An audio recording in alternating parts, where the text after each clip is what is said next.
안녕하세요. 오늘은 맹호연의 만박심양 망여산이라는 시를 소개하려 합니다. 이 시의 제목의 뜻은 저녁에 심양에 배를 대고 여산을 바라보다 라는 뜻입니다. 여산은 지난번에 이태백이 쓴 망여산폭포라는 시에서 등장했던 산 이름이죠. 그 여산의 북쪽에 구강시, 오늘날의 구강시가 있는데 그 구강시가 옛날에는 심양이라 불렸습니다. 그럼 이 시를 먼저 두 번 낭송을 하고 해설을 하겠습니다.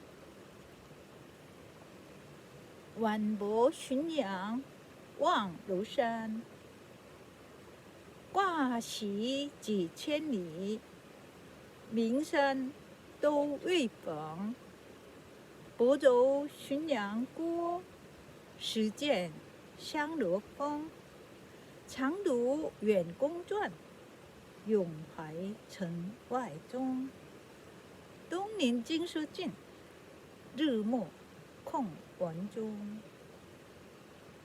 晚博浔阳望庐山 挂席几千里 名山都未逢 伯州浔阳郭 时见香罗峰 长读远公传 永怀城外中 东临经书近 日暮空文中 맹호연은 개원 17년에서부터 개원 21년까지 약 4년간 5월 지역에 여행을 갔었습니다.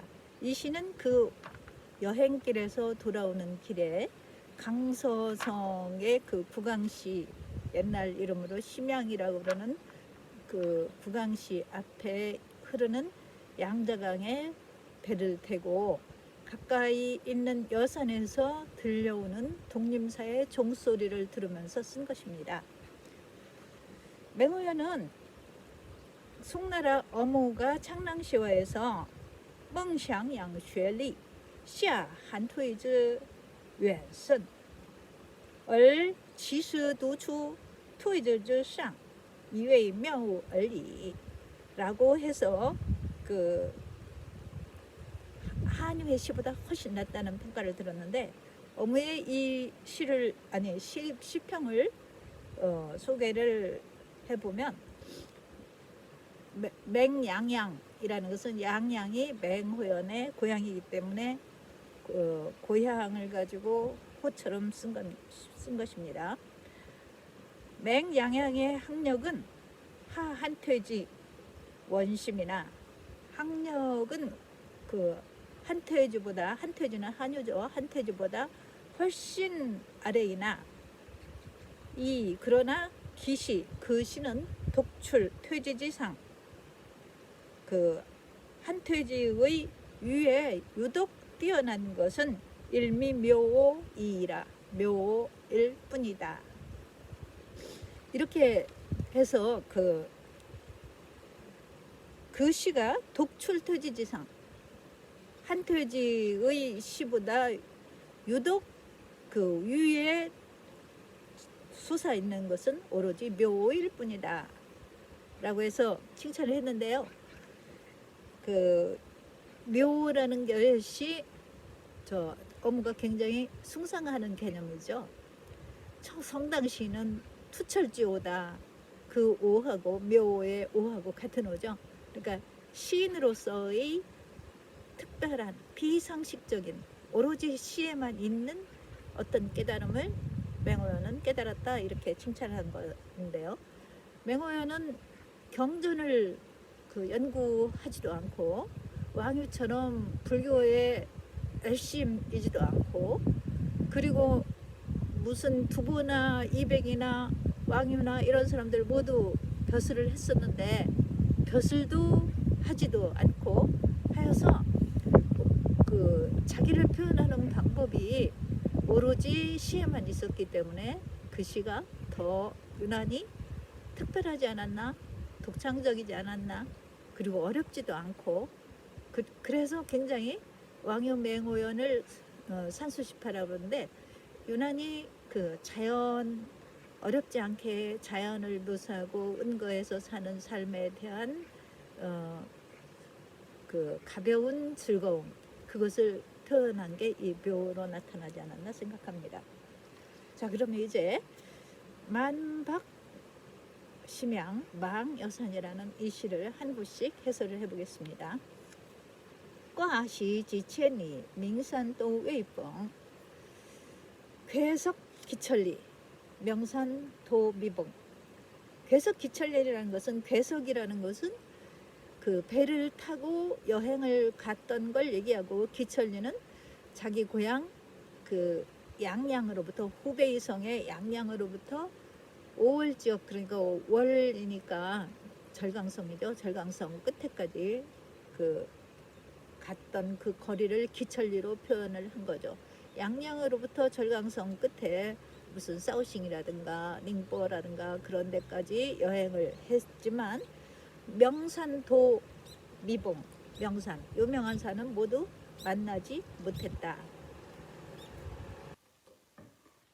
맹호연이 양양으로부터 저 절강성까지의 긴 여행에서 명산을 전혀 안 만났을 리는 없지만, 맹호연의 심중에는 지금 이 여산만이 명산이다 라는 그런 개념이 있기 때문에 이런 말을 한 것 같아요.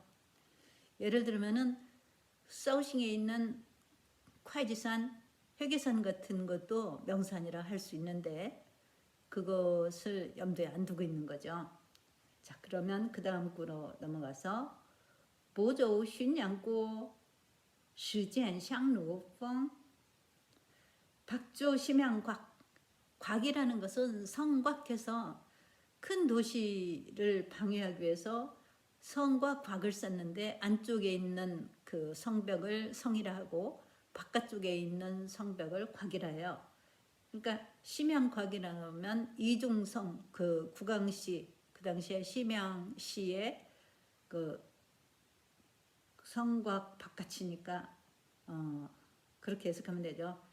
그 심양 성 바깥성 밖에 흐르는 양자강에 보조 배를 대고 보니 시견 향루봉, 시젠 향루봉, 비로소 향루봉이 보인다.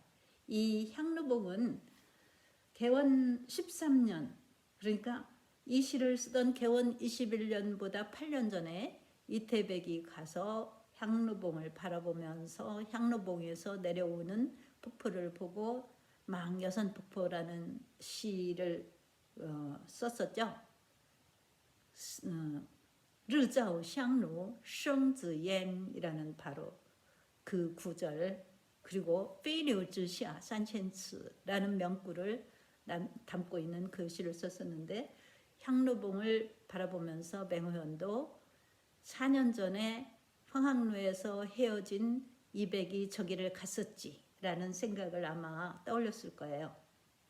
그 다음에 장두 웬공传, 일찍이 성자죠. 원공이라고 그러면 이 원공은 혜원대사를 가리켜요. 혜원대사는 AD 334년부터 416년까지 살았던 중국의 정토종을 연 대사인데요. 이분은 384년에 그 독림사라는 절을 이 여산의 서쪽에다 지었어요. 그리고서 그 아미타불의 정토를 지향한다라는 그런 종파를 열었어요. 그걸 정토종이라고 그러는데, 이 정토종이 독림사에서 회원 대사가 열은 거죠. 그래서 이 19 제5구로 돌아가서 보면 상독 원공전, 그 원공이라는 회원대사라고 그랬죠. 회원대사의 전기, 전에 내려오는 소문, 이런 독이니까 이게 소문이 아니라 어떤 글이네요. 그러니까 전기할 때의 전기죠, 이거.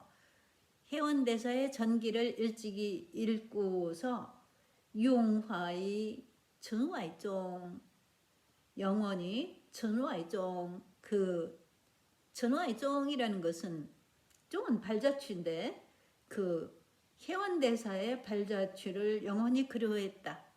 영원히 그리워했다. 늘 그리워했다.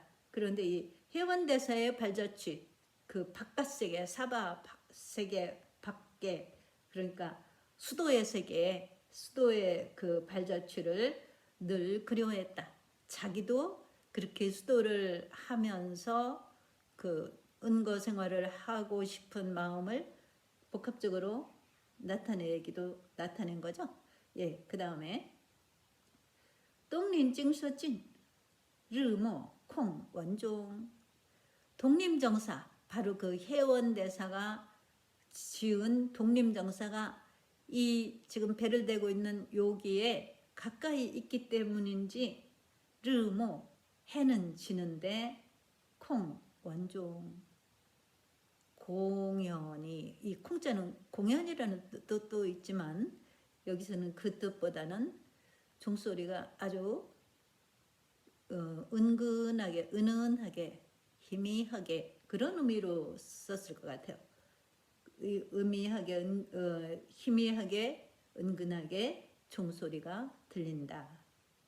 여기에 콩 원종, 원종, 이 종소리가 바로 사람의 마음을 명상에 잠기고 어떤 수도의 그 정적 단계로 들어가게 하는 어떤 그 모티브가 될 수가 있어요.